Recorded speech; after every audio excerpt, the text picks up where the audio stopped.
ശരിക്കും ഉമ്മാരെ നിങ്ങളുടെ മകളെ വിവാഹം കഴിപ്പിച്ചു.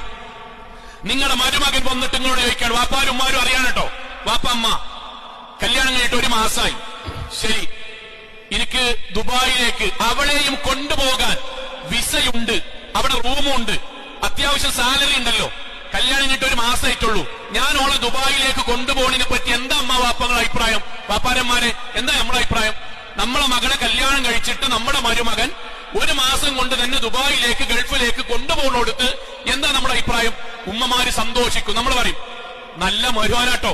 ഉമ്മാര് പറയും പടച്ചോനെ ഞാൻ തേടി കിട്ടിയ മരുവാനാണ്, ഓന്റെ മരുവാനല്ല ഓന്റെ മകനാണ്. എന്നിട്ട് അയലോക്കത്ത് കൂടെ മുഴുവൻ വന്നിട്ട് പറയും സന്തോഷത്തോടെ, ഓൻക്ക് ഓളില്ല നിൽക്കാൻ വയ്യ, പടച്ചോനെ ഞാൻ തേടി തേടി അവസാനം അല്ല അങ്ങനത്തെ ഒരു കുട്ടിയെ തന്നെ കിട്ടിയാലോ, അൽഹംദുലില്ലാ. കൊണ്ടുപോകാനുള്ള എല്ലാ ചിപ്സുകളും എല്ലാ ബേക്കറി നമ്മൾ പൊതിയും, ഓനെന്നും പൊടിക്കും, മോനെ പോണീന്റെ മുന്നിൽ വരണട്ടോ, തക്കാരം നടത്തണട്ടോ, പോകുമ്പോഴുള്ള സാധനം നോൾക്ക് അറിയില്ലട്ടോ, ഇത് പറഞ്ഞു കൊടുക്കണട്ടോ. സന്തോഷം. 1 മാസത്തിനുള്ളിൽ സ്വന്തം മകളെ ഗൾഫിക്ക് കൊണ്ടുപോകുകയാണെങ്കിൽ ആ മകൻ ആ മരുമകൻ നമുക്ക് പ്രിയപ്പെട്ടവനാണ്. എങ്കിലും ഉമ്മാരെ വാപ്പാരെ അവനാന്റെ കുട്ടി വിവാഹം കഴിച്ചു, ആൺകുട്ടി. 3 മാസം കഴിഞ്ഞ് നമ്മളൊന്ന് ചോദിക്കാൻ, ഉമ്മ ഖത്തർക്ക് എനിക്ക് കമ്പനി ഫാമിലി വിസ തന്നിക്കണ്, ഞാൻ ഓളെ കൊണ്ടുപോകട്ടെ, എന്താ വാപ്പാരന്മാരെ വീട്ടിലുണ്ടാകുക? അഭിപ്രായം എടുക്കട്ടെ, വീട്ടിലെന്താ ഉണ്ടാകുക? ഉമ്മാരിങ്ങനെ നിൽക്കും.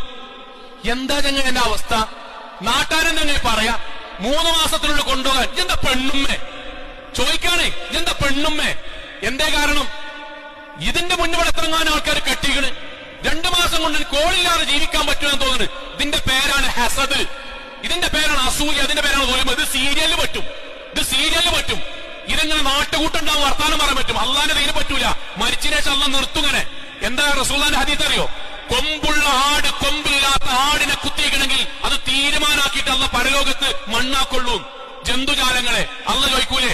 ഫാത്തിമ, ആയിഷ, അബ്ദുറഹ്മാന് അന്റെ കുട്ടീനെ 1 മാസം കൊണ്ട് ഗൾഫിൽ പോയി കൊണ്ടുപോയപ്പം മരുമകൻ നല്ല മരുവനും, നിന്റെ മകൻ നിന്റെ വീട്ടിലേക്ക് കൊണ്ടുവന്ന മരുമകളെ 3 മാസം കൊണ്ട് കൊണ്ടുപോകുമ്പോൾ അവൻ ഈ നാട്ടിലെ മോശപ്പെട്ട മകനും പെണ്ണുമയമായി പറയാനുള്ള നിന്റെ കാരണം എന്താ?